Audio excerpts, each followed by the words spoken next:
அருவமாகவும் பண்ணி வீழ்த்தி மூலாதார சக்தியாகி நின்ற ஆதி அன்னையே, ஆதமும் பரிச்சந்திரனும் நாக பிரம்மமும் மகிழ்த்தில் சூடிய உலக அன்னையே, இயற்கை சக்தியான வசீகரமும் எவ்வளம் இருந்த பொன்னிர்வேணி அன்னையே, ஈர்ப்பு உருவ தோற்றமும் அழகிய தீசூரிய உலக அன்னையே, உமாலட்சுமி வாணி ஒளியின் விகுண சக்தியாக சாந்தம் தரும் அன்னையே, ஊக்கம் தரும் மனோலயம் சர்வமங்கலமும் புன்னை கொள்ளும் உலக அன்னையே, எட்டு கரங்களில் அருந்தரும் ஆயுதங்கள் ஏந்து காக்கும் அன்னையே, ஏகாந்த நிலையில் தாமரை பிழைப்பின் மீது அமர்ந்திருக்கும் உலக அன்னையே, ஐந்து நிலை சக்தி கோபுரமாக உயர்ந்திருந்து காட்சி தரும் உலக அன்னையே, ஒளி ஒளி அருவமும் உருவமும் கலந்து ஜீவிக்கும் மூல பிரம்ம சக்தி அன்னையே, ஓங்காரனில் சர்வ சிக்ஷி முக்தி மருந்தரும் அன்னையே, ஔதரும் எனும் சர்வரோக நிவாரணமும் ஒளியும் அமுதமாக செய்தரும் அன்னையே, அவையின் முக்காலத்தில் வந்த பர பிரம்ம சக்தி அன்னையே, உட்பாதமே சரணம் சரணம் சரணம் தாயே.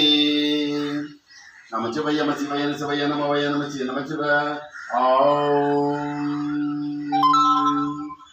கற்பனை கலந்த ஜோதி கண்ணியே உருவமாகி அற்புதம் கோலம் நீட்டி அருமை சிறுக்கி மேலாம் திருப்பரயோகமாகும் திருச்சிற்றம்பலத்தில் நின்று பொறுப்புடன் நடந்தேகின்ற பொங்கல் போற்றி போற்றி. ஓம்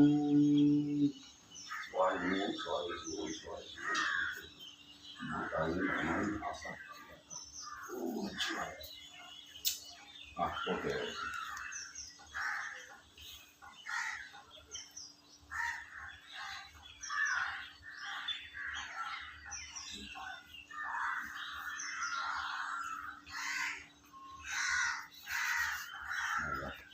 நிறைய தெரிஞ்சு பாருங்க. யார் அவ்வளோ